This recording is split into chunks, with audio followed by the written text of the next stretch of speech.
सुखदेव जी से परीक्षित कह रहे हैं, भवद्दुस्तीर्थ का कृताः अथा प्रक्षामि संसिद्धिम योगिनाम परमम गुरुम। आप योगियों के परम गुरु हैं, आपको सब सिद्धियां प्राप्त हैं। हे श्री गुरुदेव भगवान, अब मेरे ऊपर ये कृपा करिए, ये बताएं कि मरने वाले को क्या करना चाहिए। मेरे पास केवल 7 दिन है, ऐसा क्या करूं जिससे मुझे भगवान की प्राप्ति, भगवान का धाम मिल जाए। पुरुषस्य यत कार्यम म्रियमाणस्य सर्वथा। जो सर्वथा मरणासन्न है, जो सर्वथा मरण धर्म है, उसको क्या करना चाहिए। अच्छा आप लोग एक बात बताइए, मरने वाले अकेले परीक्षित ही थे कि हम लोग भी मरने वाले हैं। ऐसा तो नहीं केवल परीक्षित मरते, हम नहीं मरेंगे। अच्छा परीक्षित जी के सामने तो त्रिपाठी जी ये निश्चित था कि 7 दिन बाद मरेंगे, क्योंकि 7 दिन का श्राप है। हमारा कल का भी भरोसा नहीं है। आज हम लोग यहां बैठे हैं, कल बैठेंगे या नहीं बैठेंगे कोई गारंटी नहीं है। लेकिन पल भर का भरोसा नहीं है और इंतजाम 100 वर्षों का है, इंतजाम वर्षों का है। सुखदेव जी कह रहे हैं कि राजन तुमने बहुत अच्छा प्रश्न किया है। फिर सुखदेव जी ने यहां से अपना उत्तर आरंभ किया है और सुखदेव जी का जो उद्बोधन है बड़ा अद्भुत है। बरियाने सते प्रश्न कृतो लोक हरता नृप आत्मभिसम्मतः पुंसां श्रोतव्यादिषु या परा। राजन तुमने जो प्रश्न किया है बहुत ही उत्तम है, क्योंकि इससे लोक मंगल होगा, लोक हित होगा। श्रोतव्यादीनि राजन नृणाम सन्ति सहस्रशा अपश्यतामात्मतत्त्वं गृहेषु गृहमेधिनाम्। मनुष्य जन्म लेने के बाद हजारों हजार काम करता है, पर वो काम भूल जाता है जिस काम के लिए आया था। कभी अकेले में बैठ के सोचिए हम क्यों आए थे। यदि हम हवेली कोठी बनाने आए थे वो तो सब यहीं छूट जाता है। हम बच्चे पैदा करने आए थे वो तो हमें सब छोड़ देते हैं। पैसा इकट्ठा करने आए थे, साथ तो जाता ही नहीं। तो अंदर से एक आवाज आएगी कि हमारे आने का मुख्य प्रयोजन भगवान की प्राप्ति है। व्यक्ति इतनी बड़ी आयु सोने में, खाने में, धन कमाने की चिंता में, परिवार की चिंता में, निद्राया ह्रियते नक्तम विवाहे च वावया दिवाचार्थे हया राजम ब्रह्म कुटुंब भरणे नवा। कुटुंब की चिंता में, पर जिसके लिए आए थे वो छूट जाता है। किसके लिए आए थे? उस मोर पंख वाले की प्राप्ति के लिए, ठाकुर जी की प्राप्ति के लिए। तो जरा इसी भाव से वृंदावन में बैठे हैं। हो अकेली गई थी ब्रज में, कोई नहीं था मेरे संग में। मोर पंख वाला मिल गया, मोर पंख वाला मिल गया, मिल गया।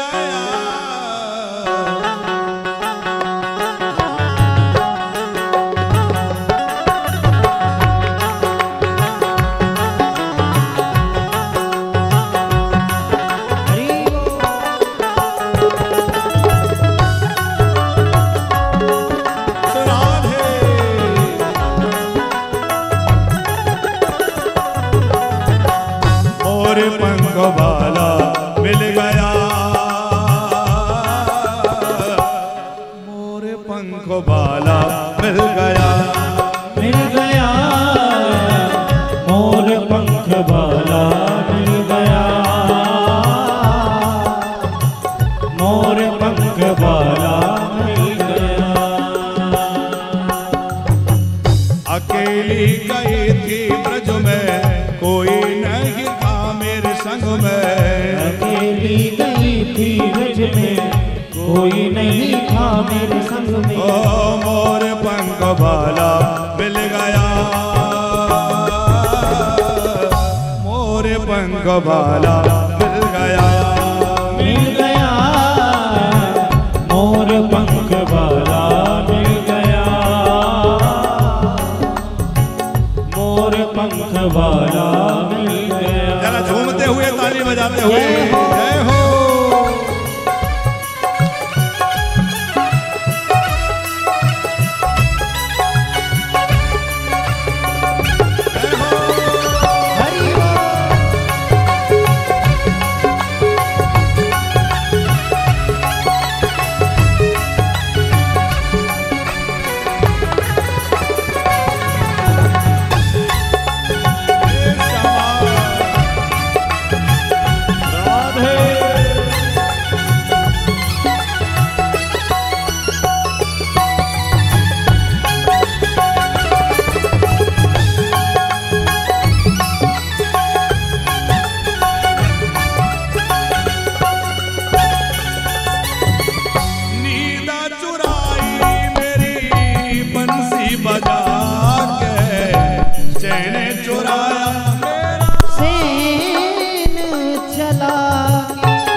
प्यारी छवि देख के खोया पाचे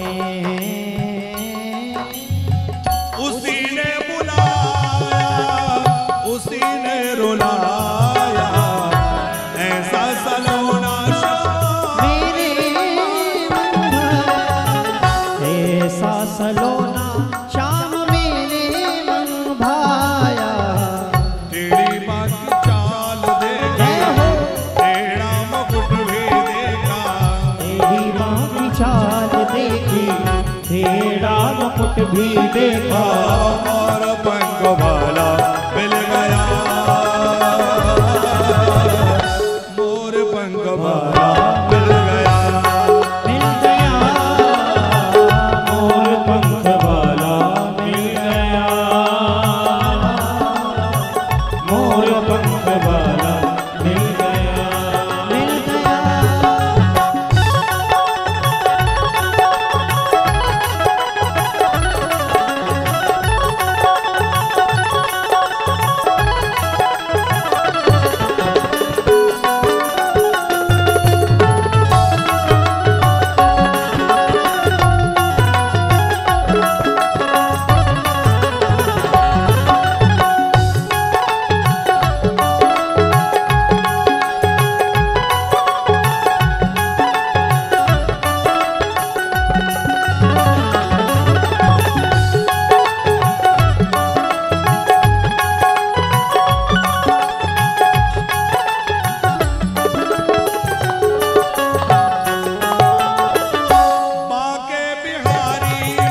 लगने लगी तन मन में, जय हो ढूंढे रही निधि वन में, लगने लगी तन मन में, ढूंढ रही निधि वन में। मुझे गौवाला मिल गया, और पंख वाला मिल गया, मिल गया, और पंख वाला मिल गया, और पंख वाला मिल गया, मिल गया, और पंख वाला मिल गया, मोर पंख वाला मिल गया,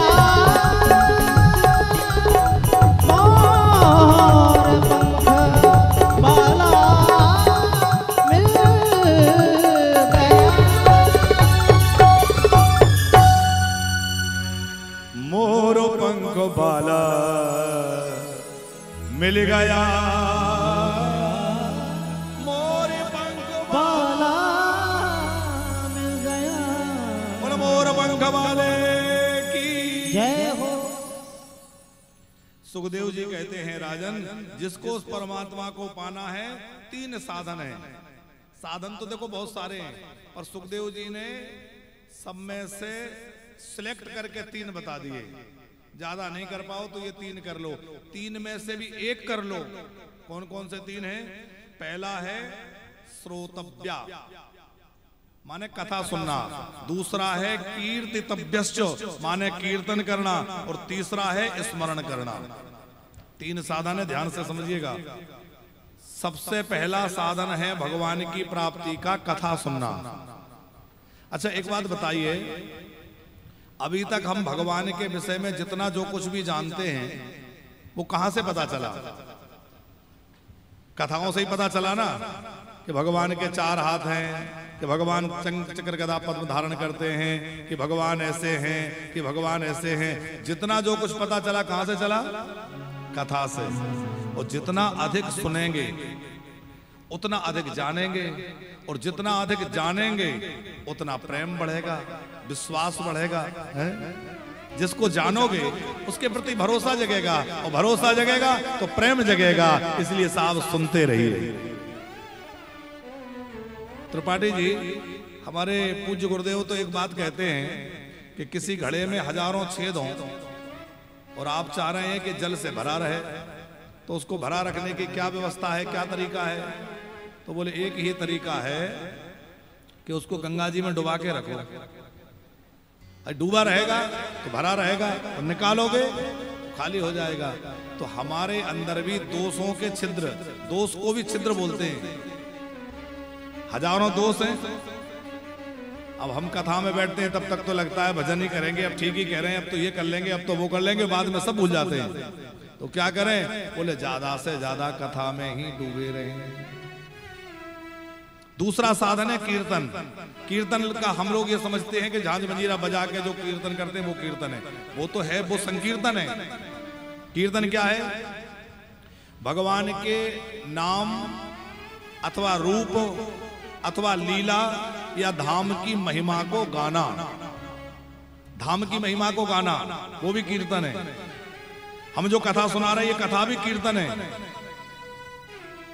आपके लिए श्रवण है, हमारे लिए कीर्तन है, क्योंकि हम मुख से भगवान की गाथा गा रहे हैं। तो आप भगवान की चर्चा कर रहे हैं, वो भी कीर्तन है। जो एक ही नाम को बार बार दोहराया जाता है वो संकीर्तन कहलाता है। और भगवान के नाम रूप गुण लीला की जो चर्चा की जाती है वो कीर्तन कहलाता है। कथा सुने, कीर्तन करें। तीसरा साधन है भगवान का स्मरण करें, भगवान को याद करें। अच्छा, याद का उल्टा करो तो होता है दया। आप भगवान को याद करिए तो भगवान की दया के पात्र बन जाएंगे, भगवान की दया आपको प्राप्त हो जाएगी। भगवान को याद करते रहिए। कीर्तन को उल्टा करिए तो बनता है नर्तकी। है? नर्तकी कौन है? नर्तकी है भगवान की माया, जो सब जग को नचा रही है। और कोई इतना बढ़िया ना नाच सकता ना नचा सकता। सबसे बड़ी नर्तकी है भगवान की माया।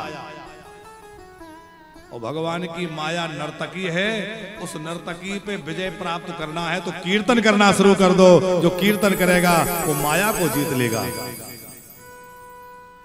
सुखदेव जी कहते हैं, राजन, जिसकी भी जिसमें निष्ठा हो तो इतना साधन कर लो कि आखिरी समय जब आए तो भगवान की याद आ जाए। एतावान सांख्य योगाभ्याम स्वधर्म परिनिष्ठया जन्मलापरः पुंसाम् अन्ते नारायण स्मृति। मरते समय भगवान की याद बनी रहे, इतना कुछ कर लो। अच्छा, मरते समय कौन याद आएगा? बोले जिससे ज्यादा प्रेम होगा वो याद आएगा। पैसों से प्रेम है तो इसकी चिंता लगी रहेगी, मेरे बाद क्या होगा। बच्चों में ज्यादा प्रेम है तो उनकी चिंता बनी रहेगी, इनका क्या होगा। अच्छा, एक बड़े मजे की बात यह है अग्रवाल जी कि हमें यह लगता है कि हमारे बाद क्या होगा। महीने 2 महीने जाके देख लो, हम जितना कर रहे थे उससे ज्यादा अच्छा होगा। ये हमारा भ्रम है कि हम नहीं रहेंगे तो ये बच्चे कैसे क्या करेंगे, कैसे बिजनेस चलाएंगे, कैसे घर चलाएंगे, कैसे होगा वो कैसे। ये हमारा भ्रम है, क्योंकि जब हम नहीं थे तब भी सब चल रहा था और जब हम नहीं रहेंगे तब भी सब चलेगा। पर हमें ये लगता है हम ही चला रहे हैं। हालत हम लोगों की उस कुत्ते जैसी है। एक भरी हुई बैलगाड़ी जा रही थी, बैलगाड़ी जा रही थी। अब बैलगाड़ी में खूब माल लदा हुआ था, बैल खींच रहे थे। एक कुत्ता बैलगाड़ी के नीचे नीचे चल रहा था। माता जी, वो कुत्ता क्या समझ रहा था, ये बैलगाड़ी को मैं ही खींच रहा हूं, मेरे खींचने से चल रही है। उसको मन में अभिमान हो गया, मैं चला रहा हूं। अब बड़ी देर तक सोचता रहा, पर सोचा कि चलो थोड़ा सुस्ता लूं। बैठ गया तो बैलगाड़ी आगे निकल गई। तब उसे पता चला कि अरे बाप, ये तो बैल खींच रहे थे, मैं नहीं खींच रहा। हम लोग भी यही सोचते हैं, मैं चला रहा हूं, पर हम कुछ नहीं चला रहे। जो कुछ चला रहे हमारे ठाकुर जी चला रहे, साहब परमात्मा चला रहा है। हम तो जबरदस्ती अपने पे लिए बैठे। मेरे बाद क्या होगा? अरे तेरे पहले भी तो हो रहा था, वही होगा। इसलिए मरते समय किसकी याद रहे? बोले जिसके पास जाना है उसी की याद रहे, क्योंकि मरते समय जिसकी याद करके मरोगे वही मिल जाएगा। मृत्यु का क्षण एक ऐसा क्षण है, जिसको याद करके मरोगे वही बनना पड़ेगा, वही मिल जाएगा। इसलिए मरते समय यदि भगवान को याद करते करते प्राण निकलेंगे तो भगवान की प्राप्ति हो जाएगी, राधा रमण मिल जाएंगे।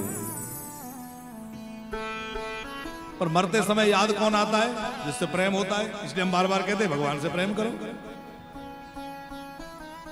फिर श्री सुखदेव जी ने राजा परीक्षित को ध्यान की विधि बतलाई, पर धारणा की विधि बतलाई। ध्यान क्या है? भगवान के किसी एक रूप में अपने मन को केंद्रित करके उसी स्वरूप का निरंतर चिंतन करना और उसी में अपनी दृष्टि को जमा लेना ध्यान है। तो धारणा क्या है? बोले जो कुछ भी दिख रहा है ये सब भगवान है, ऐसा मानना धारणा है। वृक्षों को समझो भगवान के रोम में। ये जो वायु बह रही है ये भगवान की श्वास है, बादल भगवान के केस हैं, चंद्रमा भगवान का मन है, नदियां भगवान की नाड़ियां हैं। जो कुछ भी दिख रहा है सब भगवान ही है। कुत्ता, गधा, सुअर, बिल्ली, हाथी, घोड़ा, जो दिखे सब क्या है? बोले सब भगवान है।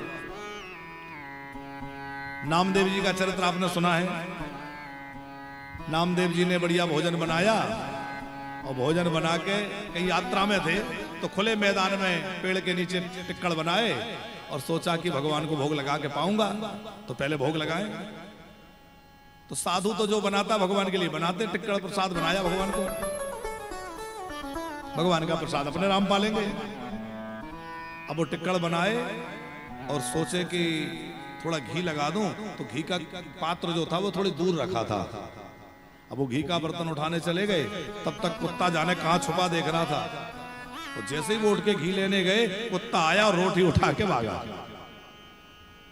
अब कुत्ता रोटी लेके भागा, हमारी रोटी कुत्ता ले जाता तो क्या करते हैं? बड़ी मेहनत से तो रोटी बनाई और बना के फ्री हुए, तैयार हुए, और कुत्ता लेके भाग जाए तो कुत्ते के पीछे तो हम भी जाएंगे, पर डंडा लेके जाएंगे। लेकिन नामदेव जी भी पीछे तो गए पर डंडा लेके नहीं गए, घी की कटोरी लेके गए। तो क्या कह रहे हैं? अरे प्रभु, आपकी कृपा से जब घी की व्यवस्था है तो कोरी क्यों खा रहे हो? घी लगा के खाओ। कुत्ते में से भगवान प्रकट हो गए और भगवान ने पूछा कि क्यों, तुम्हें कुत्ते में भी मैं ही नजर आता हूं? बोले भगवान, क्या आप कुत्ते में नहीं है? अरे मैंने तो जो भोजन बनाया था वो अपने लिए नहीं बनाया, मैंने तो आपके लिए बनाया था। तो मैंने तो ये मान लिया कि आप किसी भी रूप में आके ग्रहण कर सकते हैं, तो मुझे लगा कि आप कुत्ते के रूप में आके ग्रहण कर रहे हैं। तो फिर आपको जब पाना ही है तो घी लगा के पाइए। भगवान प्रसन्न हो गए, धन्य है भक्त, तेरे जैसा भक्त कहां होगा। संत एकनाथ जी के जीवन की एक घटना है। वो कांवड़ यात्रा लेके आए रामेश्वरम से, वो गंगा सागर से जल लेके आए और रामेश्वरम में चढ़ाना था। भगवान परीक्षा लेने के लिए बड़ी लीला करते हैं। भगवान ने क्या लीला करी कि वो जो जल लेके आए थे, रामेश्वरम पहुंचने ही वाले थे, कुछ दूर रहे होंगे, पैदल यात्रा, उस समय पैदल लोग जाते थे। उन्होंने देखा कि एक गधा जो है रास्ते में पड़ा हुआ है और तड़प रहा है, पैर पटक रहा है। वो समझ गए कि ये पानी की वजह से व्याकुल हो रहा है, इसको प्यास लगी है। वो अपना जो कमंडल था जिसमें जल था वो निकाल के गधे को पिलाने लगे। लोगों ने कहा, ये क्या कर रहे हो? अरे इतनी दूर से जल भर के लाए हो रामेश्वर भगवान को चढ़ाने, और गधे को पिला रहे हो? उन्होंने कहा, तुम्हारे रामेश्वर अभी दूर हैं, लेकिन मेरे रामेश्वर यहीं आ गए। मुझे इस गधे में ही रामेश्वर भगवान का दर्शन हो रहा है। और वहीं से भगवान रामेश्वर प्रकट भी हो गए। हम लोग जरा विचार करें, हम मंदिर में तो भगवान का दर्शन करते हैं, पूजन करते हैं, लेकिन लोगों के साथ वैसा व्यवहार क्यों नहीं कर पाते? एक व्यक्ति बड़ा प्यासा था और प्यास से व्याकुल, गर्मी का दिन, बाजार में जा रहा था तो एक दुकान में एक मटका भरा हुआ रखा दिख गया। उसने दुकानदार से, जो सेठ जी बैठे थे, उनसे कहा, सेठ जी थोड़ा पानी पिला दीजिए। सेठ जी ने इधर उधर देखा, कोई नहीं दिखा, तो बोले रुको, अभी कोई आदमी नहीं है, पिलाने वाला कोई आदमी नहीं है। अब वो बेचारा गरीब आदमी गांव से आया है, फटी चप्पल, टूटी चप्पल, बैठ गया किनारे में, कोई आदमी आएगा पानी पिलाएगा। थोड़ी और देर हुई, अब उसका तो गला सूख रहा था, सामने मटका रखा है, सेठ जी पिला दो ना, बहुत प्यास लगी। बोले, बोल दिया ना कोई आदमी नहीं है। बेचारा फिर डर के सब पका के बैठ गया। थोड़ी देर बाद फिर उससे तो रहा नहीं जा रहा था, थोड़ा सा पानी दे दो ना। वो झल्ला के बोले, बोल दिया ना आदमी नहीं है। वो गरीब आदमी, बेचारा गांव का आदमी, सीधा साधा हाथ जोड़ के बोला, थोड़ी देर के लिए आप ही आदमी बन जाओ। क्या बोला? थोड़ी देर के लिए आप ही आदमी बन जाओ। हम आदमी जैसे दिखते तो हैं, पर आदमी नहीं है। किसी के काम जो आए उसे इंसान कहते हैं, पराया दर्द अपनाए उसे इंसान कहते हैं। यूं भरने को तो दुनिया में पशु ही पेट भरते हैं, पर जो बंदा बांट कर खाए उसे इंसान कहते हैं। तो हम मंदिर में भगवान का पूजन करें, ये तो बहुत अच्छी बात है, करना ही चाहिए, पर सबके प्रति सद्भाव, सब में मेरा साइया। अरे सब वही उसी के तो रूप हैं। जब सुअर में, कुत्ते में, गधे में वह बैठा है, तो फिर भैया इंसान में तो बैठा ही है। और हम इंसानों से छल करें, कपट करें, उनके साथ बेईमानी करें, तो बताओ भगवान खुश होंगे? त्रिपाठी जी, आद का आदमी पानी छान के पीता है और गरीबों का खून सीधे सीधे पी लेता है। लोग प्याज नहीं खाते पर रिश्वत खूब खाते हैं।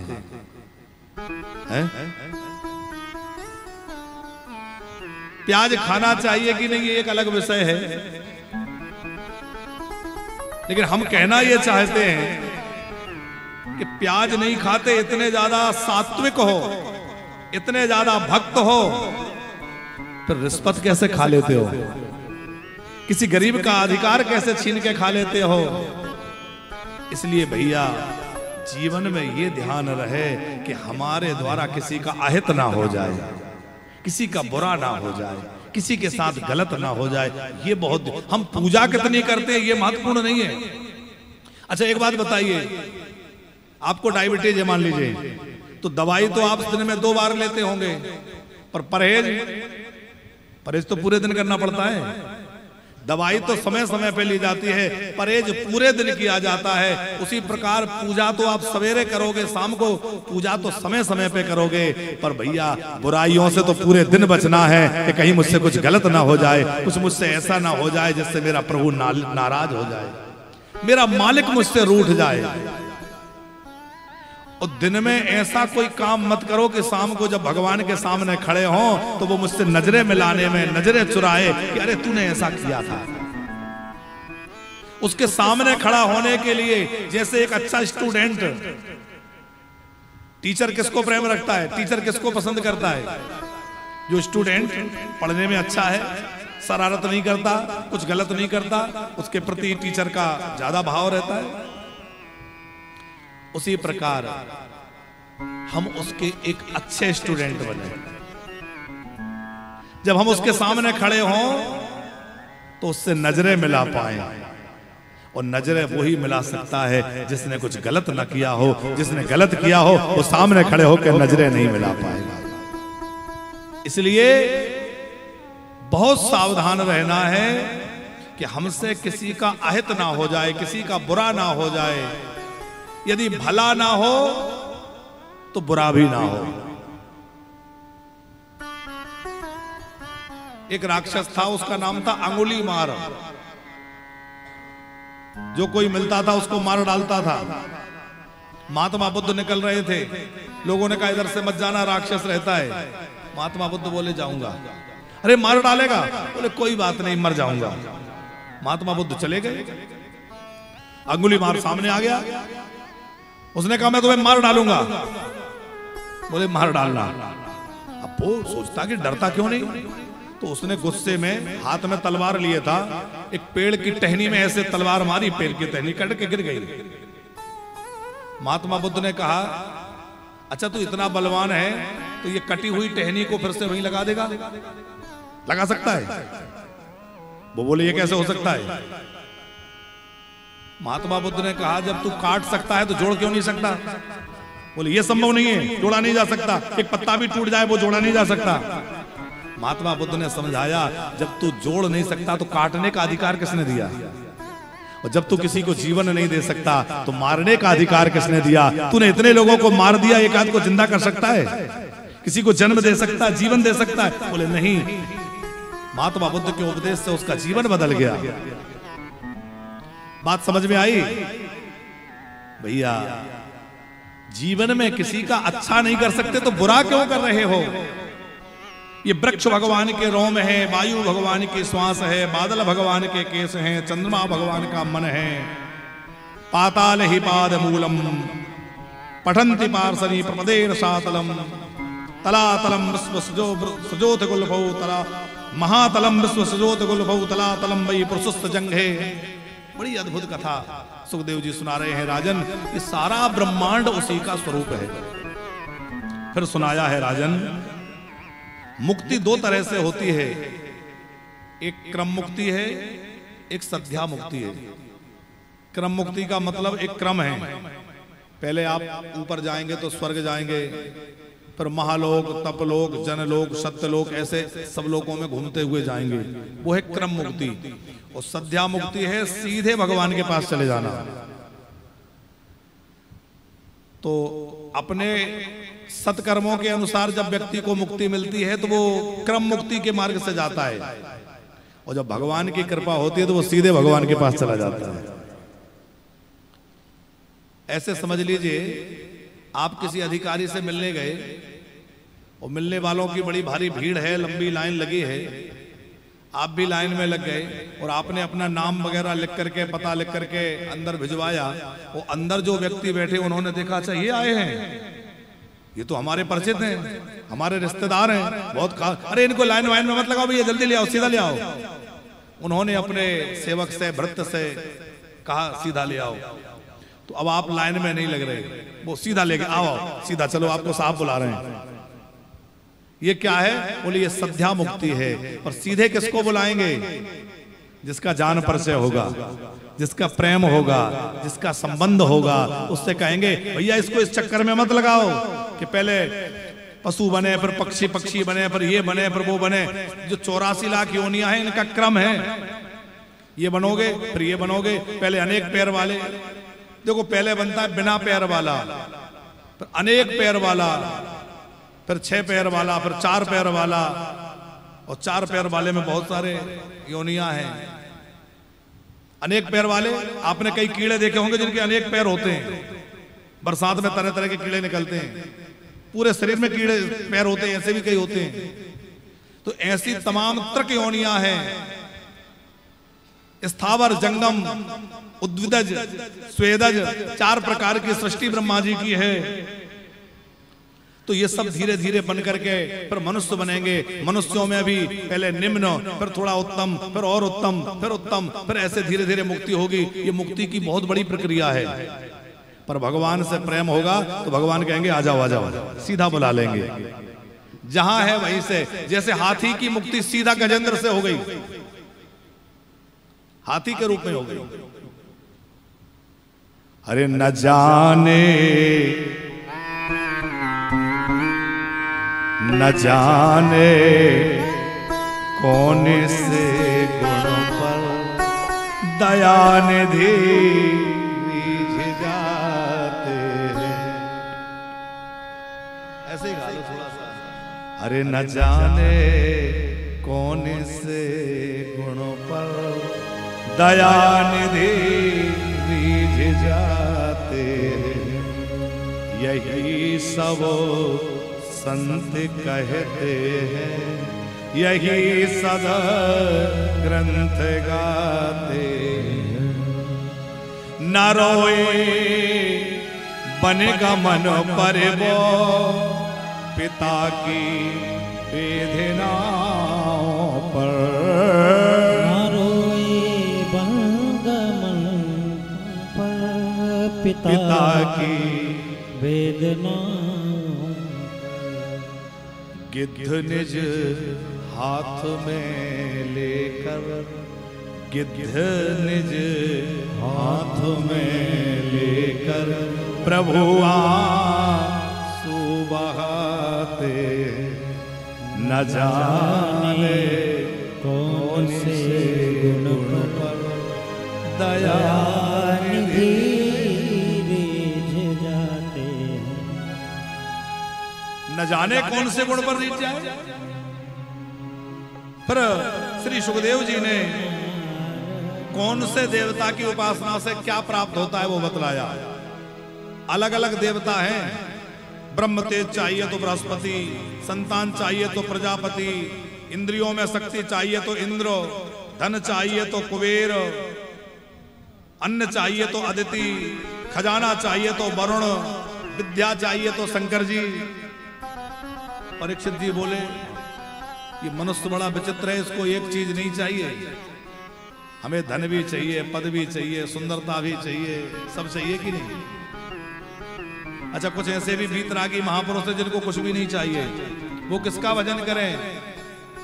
बोले जिसको सब कुछ चाहिए वो भी, और जिसको कुछ नहीं चाहिए वो भी हमारे मुरली मनोहर सरकार का भजन करे, श्याम सुंदर का नाम ले, ठाकुर का स्मरण करते रहो। क्यों? क्योंकि सब देवता इन्हीं के स्वरूप हैं।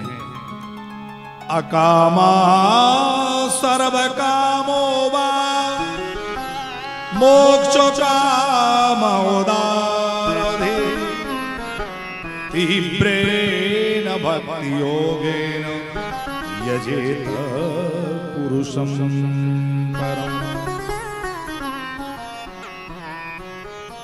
फिर राजा परीक्षित ने पूछा, गुरुजी ये बताइए कि भगवान सृष्टि कैसे बनाते हैं, भगवान ने दुनिया कैसे बनाई?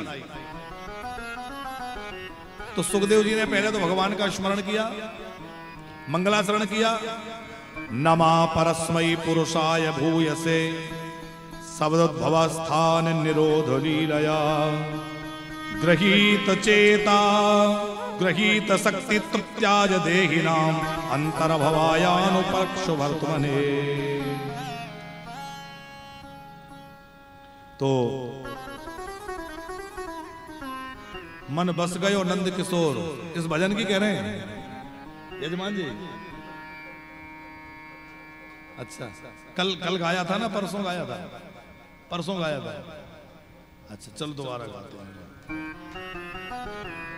तो मंगलाचरण पहले सुखदेव जी ने किया, और मंगलाचरण करने के बाद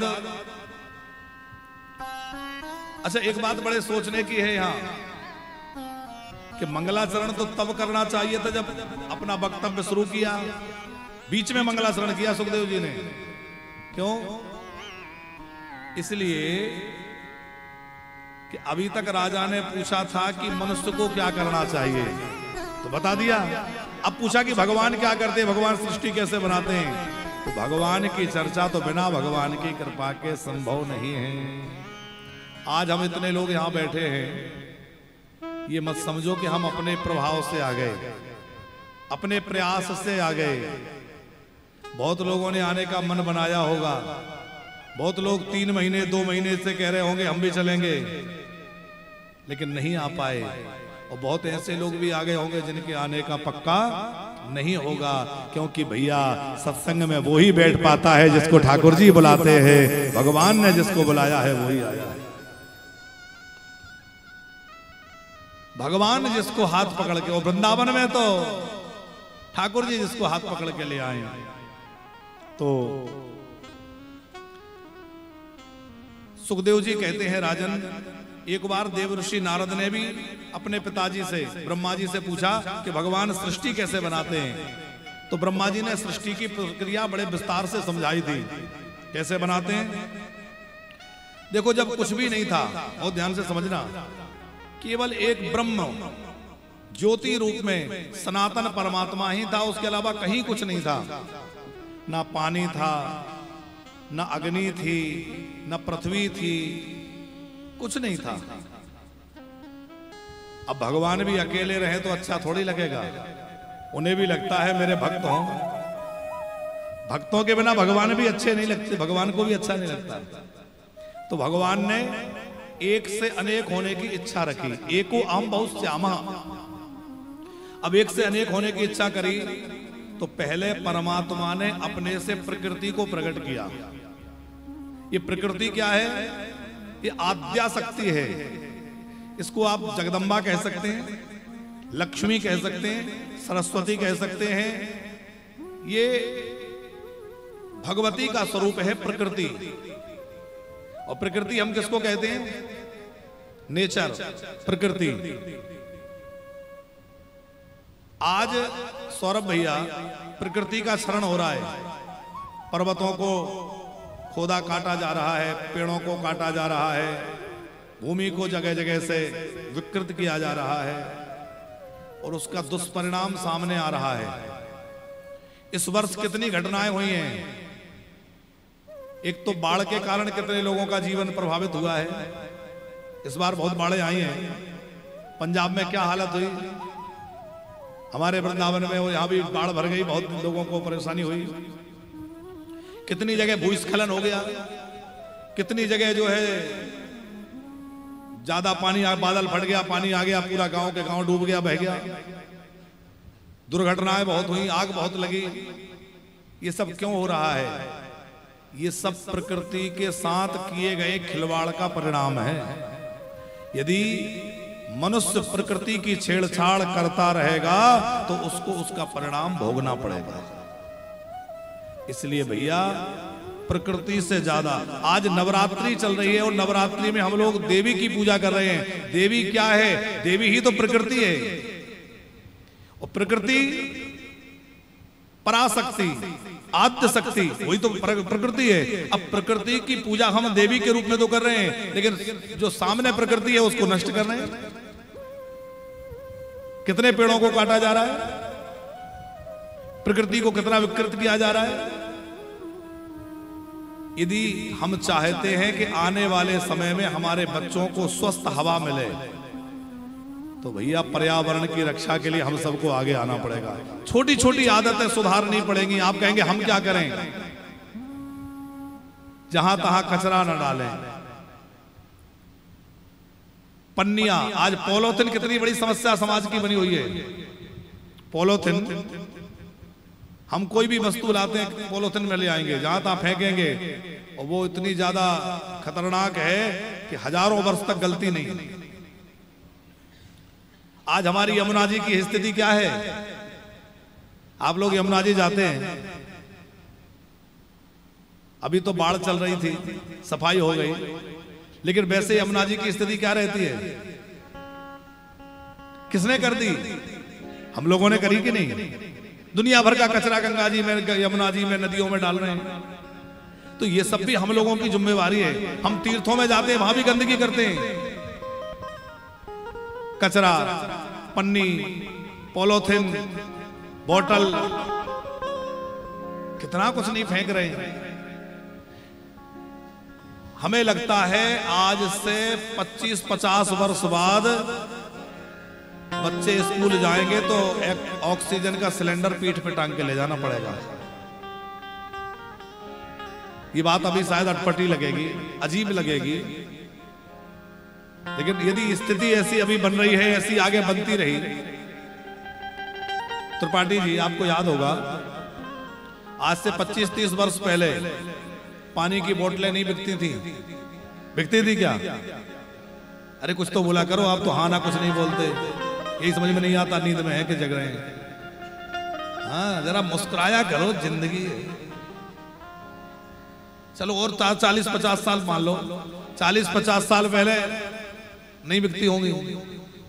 क्यों नहीं बिकती थी? कि पानी इतना जहां जाओ वहां उपलब्ध था। हैंडपंप का पानी निकाल के पी लो, कुएं का निकाल के पी लो, नदी का पी लो, झरने का पी लो, ना जो जगह जगह पानी के स्रोत थे। आज क्या स्थिति हो गई? न नदियों का पानी पीने लायक रहा, न नलों का पानी जो हैंडपंप है उनका पानी पीने लायक आ रहा, क्योंकि दूषित हो गया। न कुओं का पानी पीने लायक रहा, तो प्लास्टिक में भर भर के पानी मिल रहा है। और जो पानी सहज उपलब्ध था, अब वो हम लोग खूब महंगा खरीद के पी रहे हैं। दूध भले ही हमें 40-50 रुपए लीटर दूध बिकता है तो महंगा लगता है। हमने सुना है लोग महंगा महंगा पानी पी रहे हैं। एक बार कोई एक हमारे पास से कंपनी वाले आए थे, उन्हें लगा कि टीवी पे रहते हैं, चैनलों में कथा करते हैं, उनको बोले महाराज जी हम पानी बेचते हैं।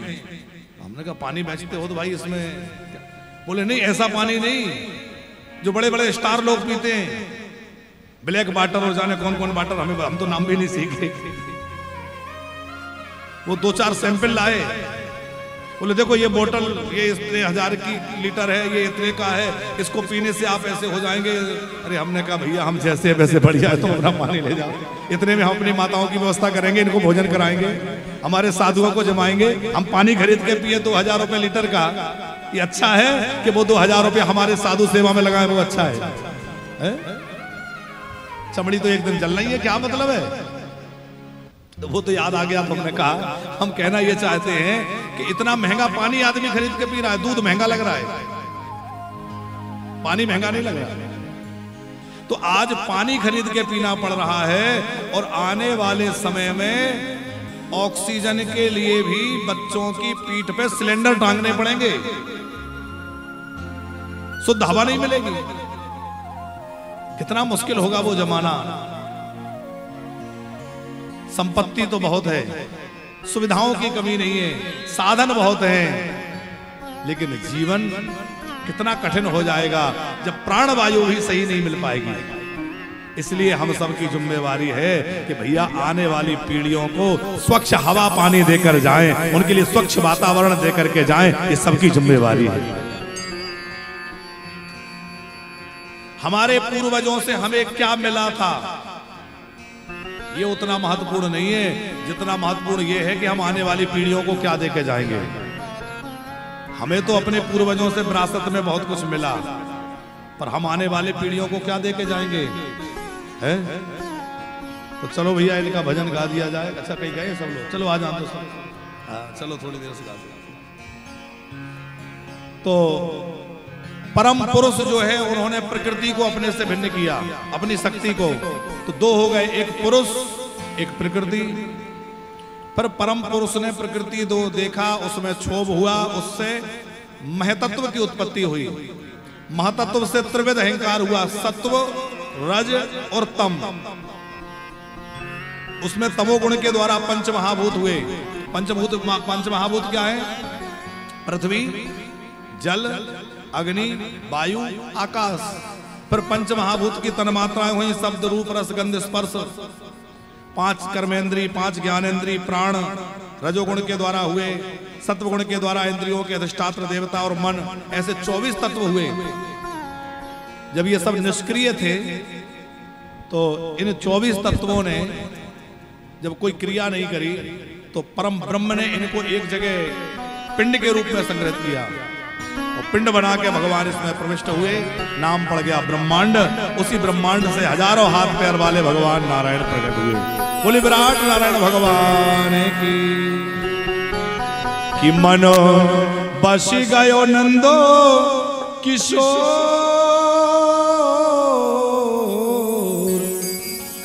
मनो बस गयो नंदो किशोर, अब जाना नहीं कहीं और, बसा लो वृंदावन में, बसा लो निज चरणों में, बसा लो वृंदावन में, बसा लो निज चरणों में, बसा लो वृंदावन में, बसा लो निज चरणों में, बसा लो वृंदावन में, बसा लो निज चरण में।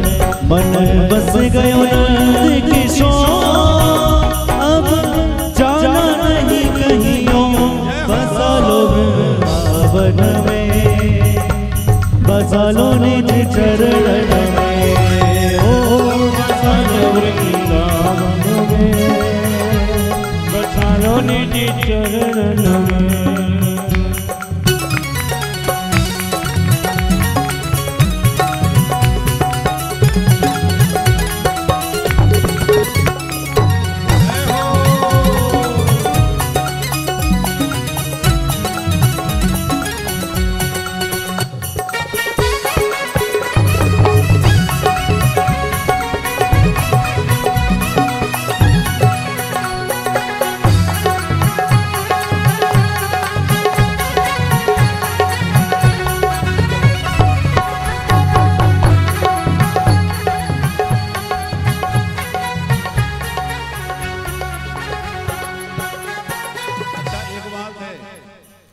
भजन आता है तो हमारे वानप्रस्थ वाली मैया सबसे पहले नाचते हैं, आप लोग सब पीछे रह जाते हैं। पता है ऐसा क्यों होता है? ये वृंदावन में रह के इनको वो रस लग गया है, आपको लगने में टाइम लगेगा। तो ये लोग तो आनंद में झूम रहे हैं, झूमते हुए।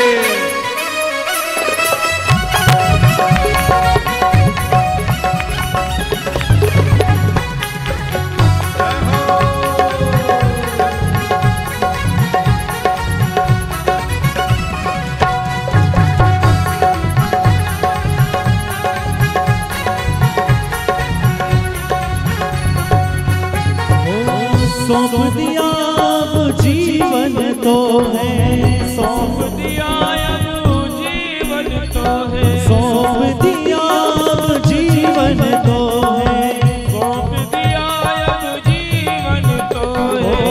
राखो जिस विधि रहना मोहे, राखो जिस विधि रहना मोहे, तेरे दर पे हो, तेरे दर पे, तेरे दर पे बड़ी समझो, अब जाना नहीं कहीं और, बसा लो वृंदावन में, बसा लो वृंदावन में,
जय राधे राधे जय राधे राधे जय राधे राधे जय राधे राधे जय राधे राधे जय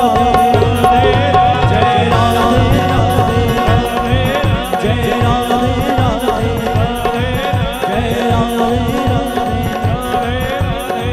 राधे राधे जय राधे